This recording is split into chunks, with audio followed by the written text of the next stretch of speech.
झुले उंच माझा झोका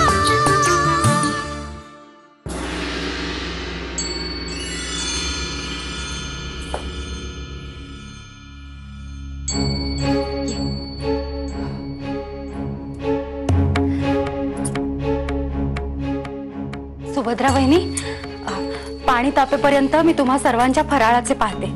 हा, बसा तोपर्यंत. काही पाणी वगैरे विचारायची पद्धत आल्यापासून पाणी सुद्धा विचारले नाही कुणी या घरात.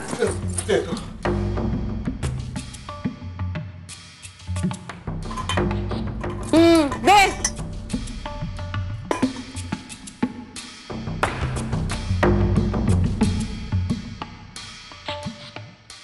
काय वहिनी, कसा काय झाला प्रवास? बरे आहात ना? मला काय धाड भरलीये? ठणठणीत हो चांगली, आणि राहायलाच हवे. नवरा परागंदा झाल्यापासून एकटी खांबासारखी उभी आहे. सगळे रीतीने करते, पण तुमचे रीत न सांभाळणारे भाऊसाहेब कुठे बसलेत तोंड लपून? या म्हणो बाहेर आणि क्षमा मागा थोरल्या भाऊजाईची. त्याशिवाय गप्प नाही हो बसायची मी. हा, माधवासाठी घरात तरी आले. आणि काय हो बाळंभटजी, मी ऐकले माधवासाठी तुम्ही मुलगी पसंत केलीत म्हणून. हो हो, बोलाव तिला. नाही नको, बाहेर ओळख झालीये. बाळंभटजी, तुम्ही सगळेच जाणता, आजपर्यंत माझे भाकीत कधी खोटे ठरलेले नाही.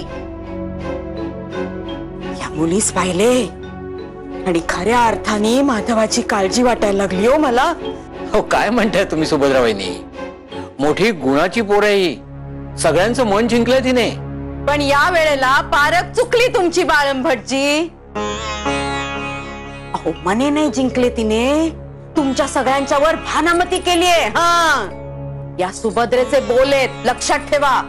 एक दिवस ही पोर रानड्यांचे कुळ बुडवल्याशिवाय राहणार नाही. मी काय म्हणतो सुभद्रा वहिनी? काही बोलू नका. मी काय विचारते ना ते सांगा. कुठे आहेत, कुठे तुमचे भाऊसाहेब? बोलवा त्यांना बाहेर. काही मंडळी आली आहेत भेटाव्यास. त्यांच्या बरोबर कामात व्यग्र आहेत. काम झालं आणि सवड मिळाली की येतीलच तुम्हाला भेटायला. आपण का परक्यात? घरचीच मंडळी. तीच तर शहानिशा करायला आलीये. आम्ही घरचे की परके? अगं बाई, विसरलेच. नमस्कार करते. हा,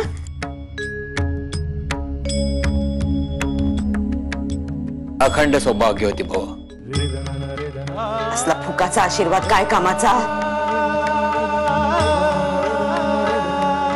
त्यापेक्षा तीर्थयात्रेच्या निमित्ताने आमच्या यांना शोधून काढले असते तर या आशीर्वादाचा उपयोग काहीतरी.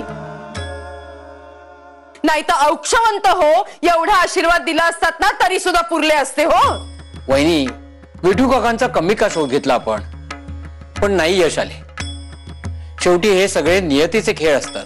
आमच्याशीच बरी नियती असे वाकडे वागते. आम्ही सगळ्यांच्या सुखासाठी राबतो. आमच्या कुंकवानेही होता होई तो सगळ्या कुटुंबासाठी खस्ता खाल्ल्या. बाळंभटजी, माधवाची गोष्ट तर तुम्हाला ठाऊकच आहे. तरीही नियतीने असा तिढा घालून ठेवावा. पण मी ही तीस पुरून उरले. जिथे असतील तिथे असोत, सुखी असोत म्हणजे झाले. आम्ही काय कष्टाला नेहमीच तयार. अरे रावजी, नुसते तोंडाकडे काय बघत बसलास? नमस्कार करायचा सांगाव्यास हवे काय तूस? जा बरे. कल्याणमस्तु. सगुणे, अनंताला आणि तुला अक्षत द्यायला हवी का पाया पडायला सांगण्यासाठी? जा. चिरंजीव हो.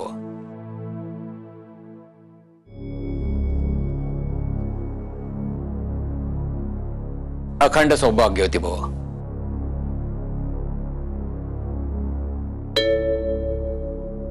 मी घरातील इतरांच्या पाया पडून येते.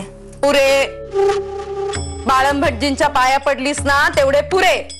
अगो नाही तर तू पौर्णिमेस पाया पडायला निघायचीस आणि अमावस्येपर्यंत संपायचे नाही. पुरे. चला स्नान उरकून घ्या पटापटा. आणि सगुणे स्वयंपाकाला मदत करायची आहे. चला हे घे. चला लवकर. चल रे. दुर्गा अक्का काय गरम आहे? दुर्गा अक्का, त्या सुभद्रा काकू नेमक्या कोण आहेत आणि आपल्या घरातले सगळे त्यांना इतके का घाबरतात? झुले उंच